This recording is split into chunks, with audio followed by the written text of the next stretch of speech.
Welcome to Google Ads Unleashed, the podcast that helps you harness the power of Google Ads to increase sales for your online business.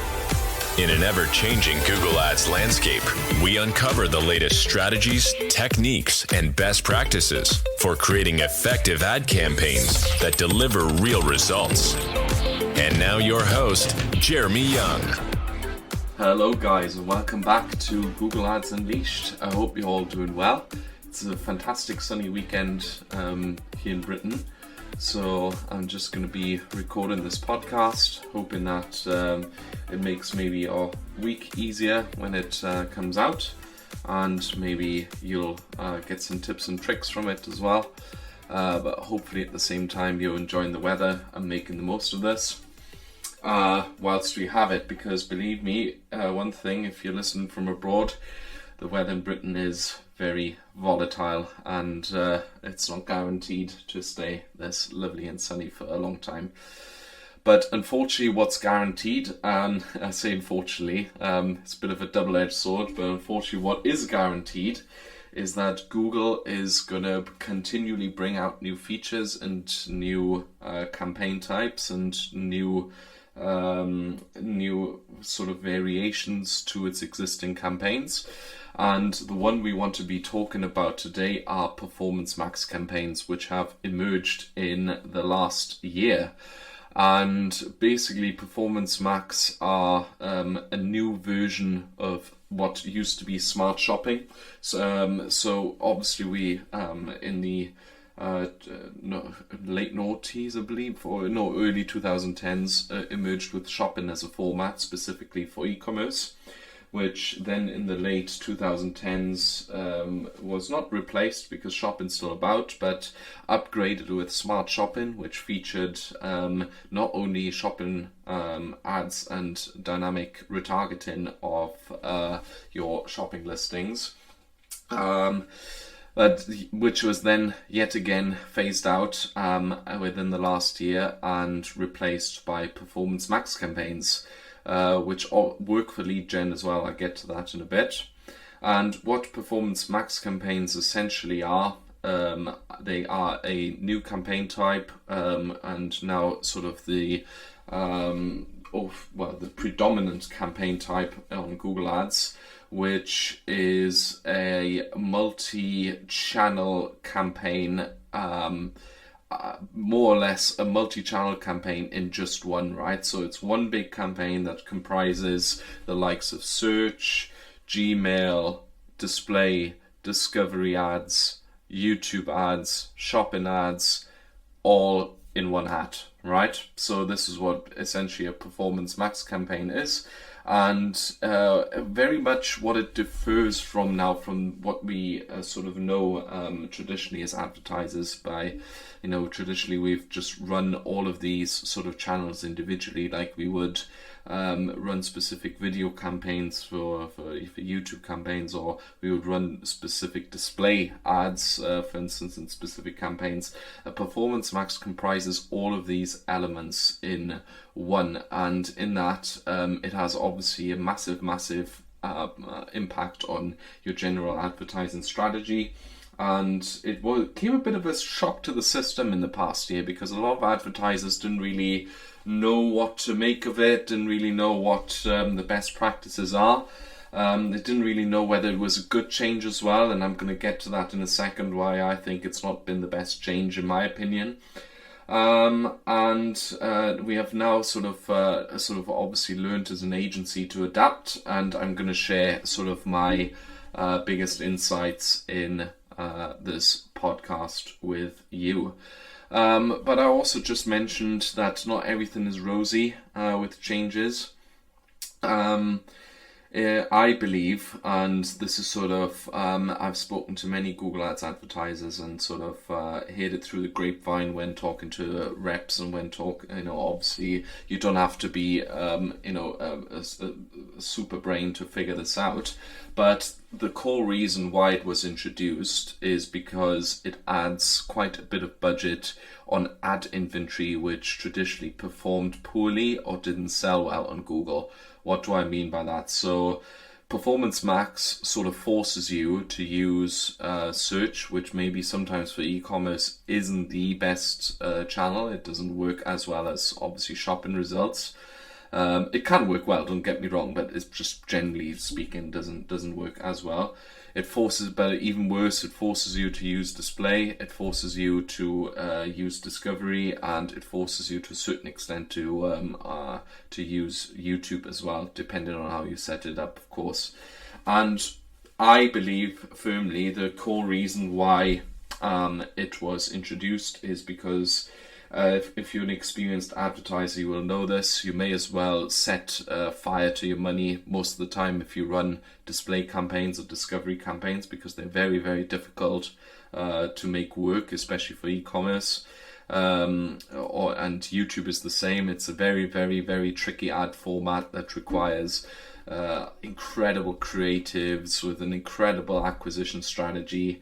And it's very much more for brand awareness purposes, and Google is very aware of that, painfully aware. So kind of in order to waste more of our money, so to speak, because this is the daily struggle that we face as advertisers. If you've ever spoken to a Google rep, you know what I'm talking about. They're going to always recommend strategies which are going to make Google more money and not you.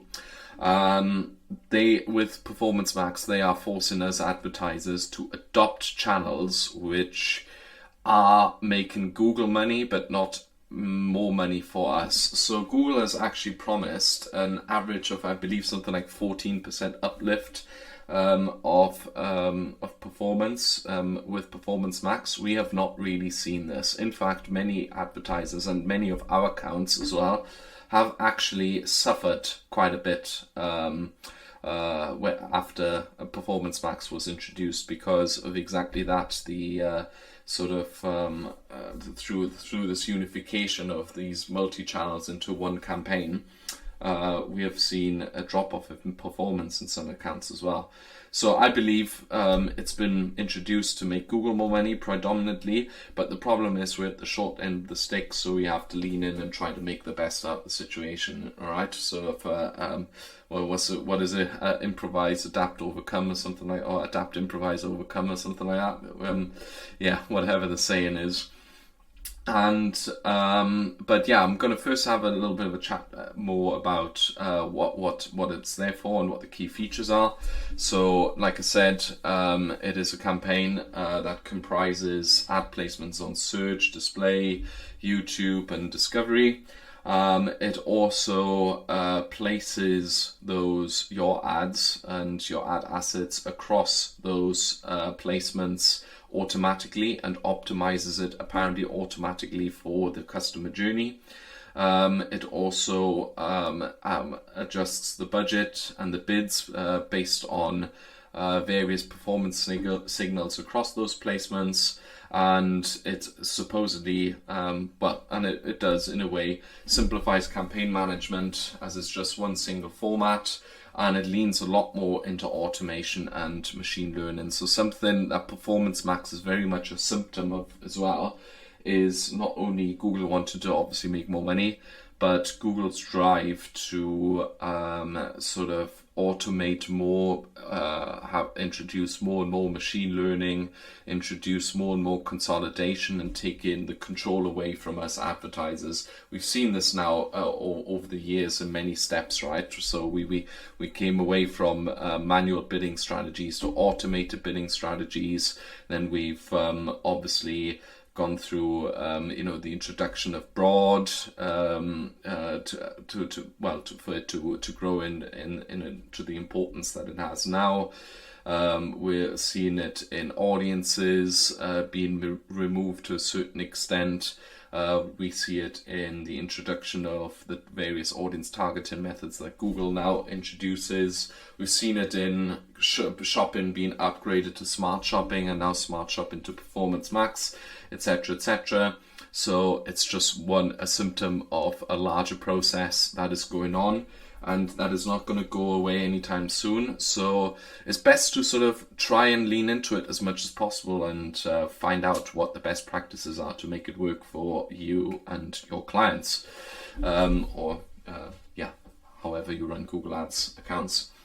And what I'm going to do now is, obviously I'm going to just sort of share the process of campaign setup and configuration for Performance Max, how we do it, what we've seen best results with, and I'm going to elaborate a little bit on the pros and cons, some of which I've touched upon already, and some considerations, what you should maybe do, and where I think all of this is going to go. So first of all, obviously, when you set up Performance Max campaigns, very much like any campaign, right? You want to define your campaign objectives and your KPIs first.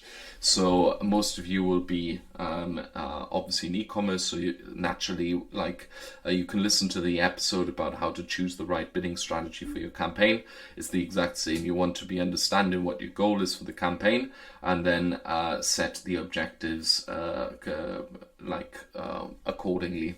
So very much like in other episodes which I've alluded to, the ideal campaign set or account setup, you will want to ideally have one objective per Performance Max campaign. Google says that you should consolidate, and I've seen setups as well where there's just one Performance Max campaign for sometimes entire businesses, or one Performance Max campaign, and they're not called ad groups but asset groups, and then for instance asset groups for various parts of the business. Let's say you sell t-shirts, you sell shorts, and you sell pants. Why not? Then I've seen setups with one Performance Max campaign and an asset group for each of these three product categories. I'm of the firm belief that you should separate these into campaigns, simply because you have a lot more control about the daily budget spent on those various sort of sub goals of your business. You can set different bidding strategies for those different sub goals of your business. For instance, if you need a ROAS of 200% for your pants, then you can set a campaign with ROAS 200 for pants. If you need 300% minimum for t-shirts, then you can set 300% for t-shirts, etc., etc. So it's very important to have a think first what the Performance Max campaign should do, because it will drastically sort of inform the architecture of your Google Ads account. Plus, like I said, you will want to obviously know, you will want to obviously, just build a campaign for each objective. Be aware, or sort of don't be sort of led to believe that consolidation or simplification is necessarily better. Many Google reps will tell you, again, because it just takes away control, try to maintain just as much control as possible. Then you will want to set the relevant conversion action for optimization. For most of you, it will be purchases or maybe some sort of lead gen goal, depending on what the campaign is for. You can set your budget strategies. It's exactly the same as with all other campaigns, to your targeting options, location, language, etc., etc.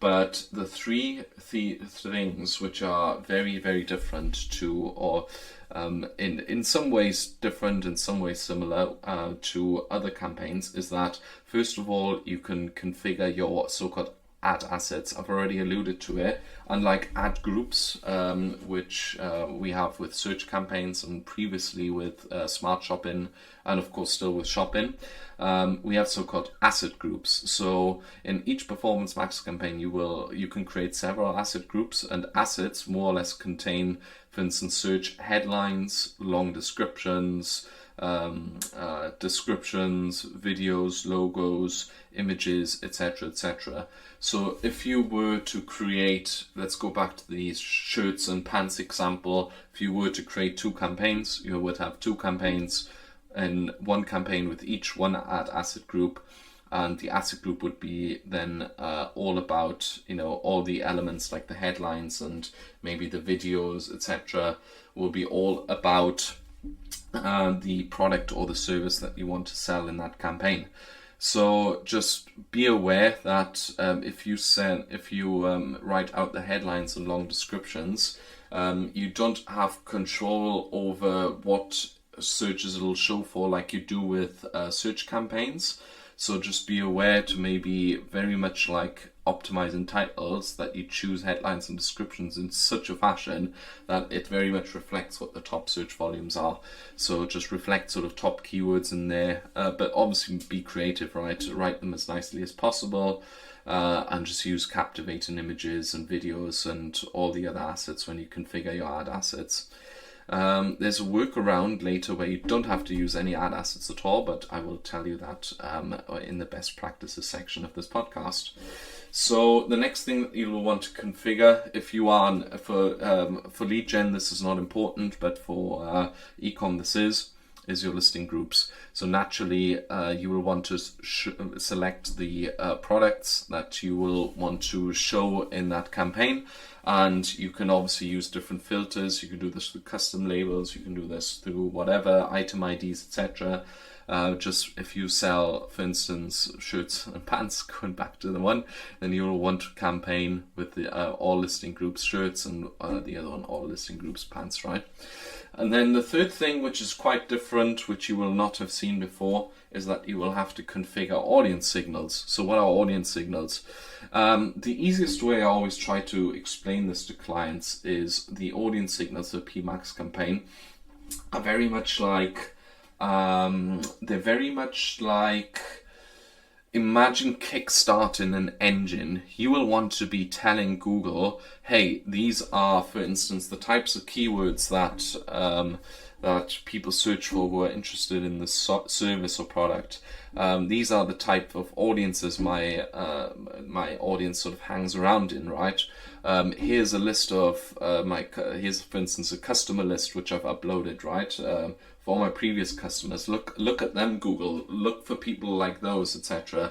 More or less, you inject some audience signals into the campaign, telling Google, hey, these are the potential people. If they search for keywords which are interesting for us, show them the ad, right? Like that's sort of how this works.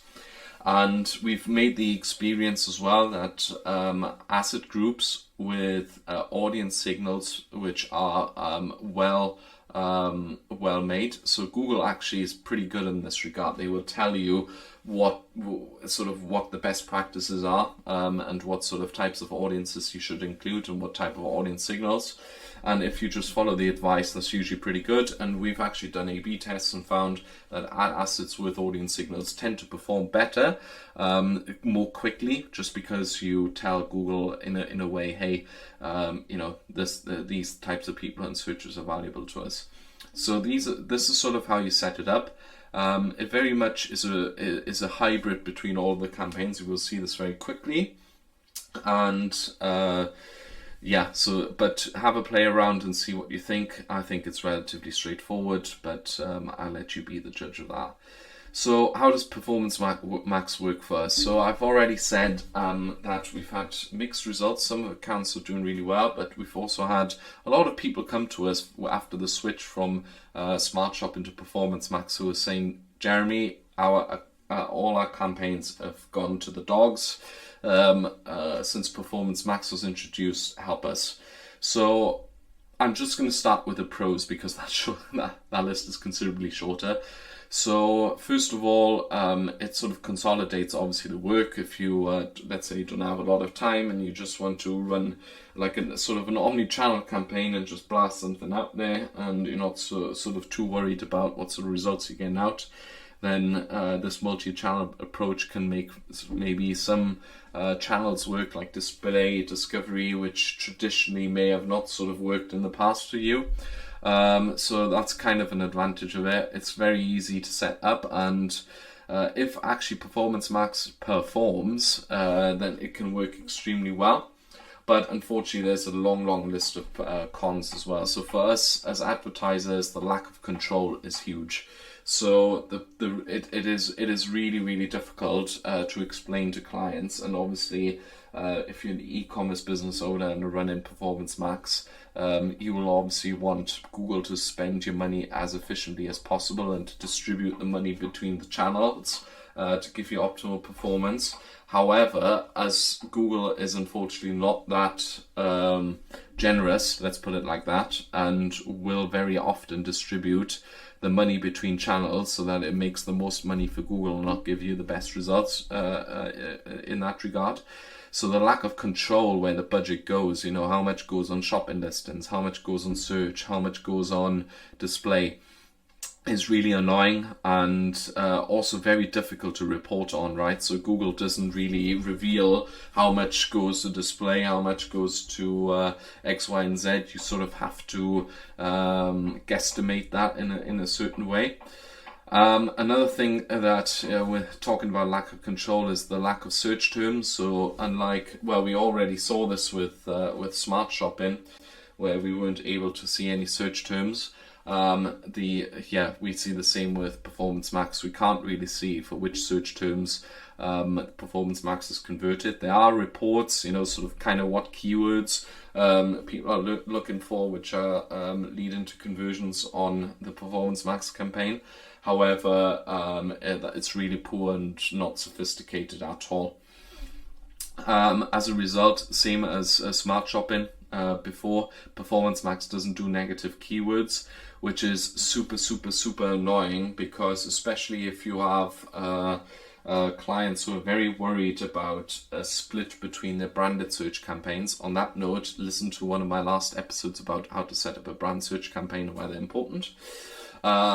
And a prospecting split, so brand prospecting split. You can't really guarantee that with Performance Max. There is a way. You can contact your Google rep and actually ask them specifically to negative keyword your branded search term onto Performance Max campaigns, but the fewest people know about that and the fewest people do it either. I believe this change is coming. Google will allow this soon. Google will allow one negative keyword, I believe, or a few maybe, on Performance Max campaign level. But I only will believe it once I see it, right? So, but the problem with that is multifold. So on low budget, Google will sort of try to go for the low-hanging fruit. So on low budget, it'll be very much a campaign that focuses on remarketing and that focuses on low-hanging fruit sales that are, for instance, branded searches. So the real power of it only actually sort of comes when you start high volume and really push a lot of conversions through your Google Ads account. So generally speaking, it works pretty well if you have sort of low budget. But if you have, for instance, low volume campaigns, like your search terms aren't sought very often, then you're really going to be having a hard time with Performance Max as well. So that lack of real control over remarketing versus prospecting is a real pain in the ass as well. Then the next thing, it also takes priority over other campaigns. So for instance, you will notice once you implement Performance Max that the impressions on your search campaigns will go down rather drastically. And again, that's obviously a huge pain in the ass, because it takes away control and you can't really adapt the ads as nicely as you can with a traditional search campaign. So this is one of the many things that are a little bit con, but like I said, unfortunately we'll have to lean into everything, because it's not going to change anytime soon. So what I'm going to tell you now is what you should be considering and a few best practices when setting up Performance Max campaigns. So one I've alluded to already is try to align the campaign with its objectives and the target audience. So let's say, for instance, you sell pants and t-shirts, then you should have obviously two campaigns, and in each campaign one asset group, where you choose, for instance, different audience signals as well, choose different creatives, choose different messages, etc., to align with the campaign objective. Obviously choose different bidding strategies as well if you need. So these are sort of things that you need to think about. You could even go a little bit deeper. For instance, I had a very, very interesting client many months ago. They sold a hair growth product, and one was for women and one was for men. And what was kind of interesting is that consolidation in this case wasn't actually so bad, because the product was the same and at the same margins. So on campaign level, we could choose, the same bidding strategy.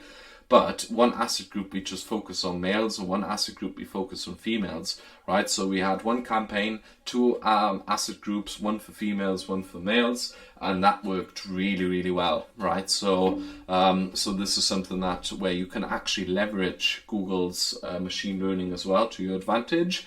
You just have to sort of, I suppose, pick and choose when to sort of use it and take advantage of it and when not.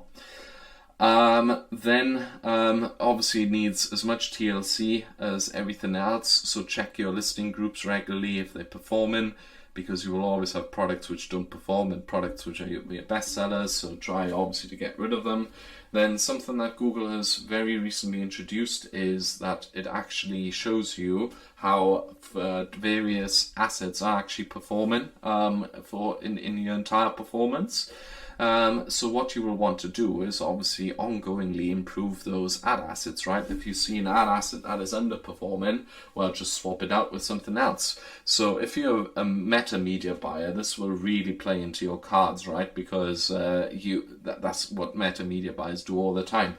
If the creative doesn't work, kill it, try a new one, right? So you will want to obviously be doing that with Performance Max over time as well. You can even go as deep as maybe trying different asset groups, just try various small little tweaks. I wouldn't recommend that as much, but something that we've, for instance, tested in many accounts, and this is a little hack. You can go on our Instagram account and search for a reel called Naked Asset Group, and maybe we'll do a podcast episode about that, a little known fact. And basically, once you've created a Performance Max campaign and go into the asset group tab, you can then create a new asset group, and if you create it and just save it straight away without adding any search headlines or any images, etc., you can literally have an asset, completely naked and empty asset group. You add some audience signals to it, and you can then choose still your listing group, so which products you want to advertise, and bam, it works exactly like a smart shopping used to work. You literally just have the shopping and the dynamic retargeting, plus with the added extra that you've got an audience signal which you can actually add to the account. So this is something that we set up with every account that we have, and which the fewest people do, and we've seen some amazing results, because no money is wasted then on search, and no money is wasted on display and all of these underperforming channels, right? And as a result, you can actually compare which asset groups performs better. So that's something that's really cool. Always try to add as many audience signals as you can. There's no right or wrong here. Just make sure that you actually do it, right? So that's obviously super important. And something that I would always recommend doing as well is to never underestimate good old normal standard shopping, right? I believe it still has its place in our advertiser mix. And thankfully, Google has introduced in the experiments tab an experiment feature where you can test your Performance Max versus a standard shopping campaign.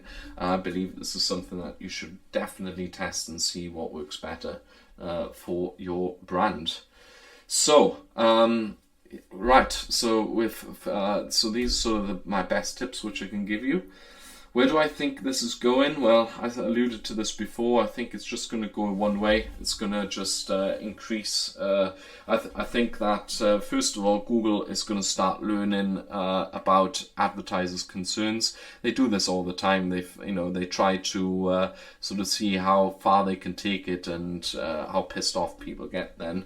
And then sort of try to backpedal a little bit. So certain things are coming. For instance, one of the new things is something I just mentioned, that you can actually compare the performance of asset groups and see the performance of various ad assets in detail. This is a reporting feature currently rolled out into accounts. Many of our accounts already have it. Then stuff like branded negatives has come in, and there's loads of other stuff coming. I might even do a podcast on that separately as well. So it's just going to be sort of trying to listen maybe to feedback a little bit. Then I think machine learning and automation is just going to continue to grow. And maybe even real nuts things will happen soon, where you can add assets with absolutely bananas features. VR comes to mind, or AR comes to mind, stuff like that. And the levels of personalization and customization will just increase and increase further to sort of provide this omni-channel experience for users. In conclusion, Performance Max wasn't a very popular update, but it's definitely an interesting one. And for my ethos is we're at the short end of the stick with Google. I feel like you just have to lean into it and try to make the most out of it. I'd say give it a crack. Don't deviate your advertising strategies or your basic ideas too much just because Google tells you to. Just use and pick and choose what works for you. And I hope this has helped. I wish you a really, really good one. Hope you've enjoyed this podcast. If you've experienced any trouble after switching up to Performance Max, or you feel a little bit overwhelmed by the entire topic, or really just want us to, maybe just have a look and check over everything, whether your ad account is doing okay, hit me up, send us a message, Jeremy at Young and Digital Marketing. You'll find everything in the podcast description. And yeah, I hope to see you in the next episode. Thank you very much. Thank you for listening to Google Ads Unleashed. Be sure to subscribe wherever you heard this podcast so you never miss a future episode. If you found value in today's podcast, please share it with others and leave a rating and a review. For more information or to connect with Jeremy, check him out online at www.younganddigital.marketing. Thanks again for tuning in, and we'll see you next time.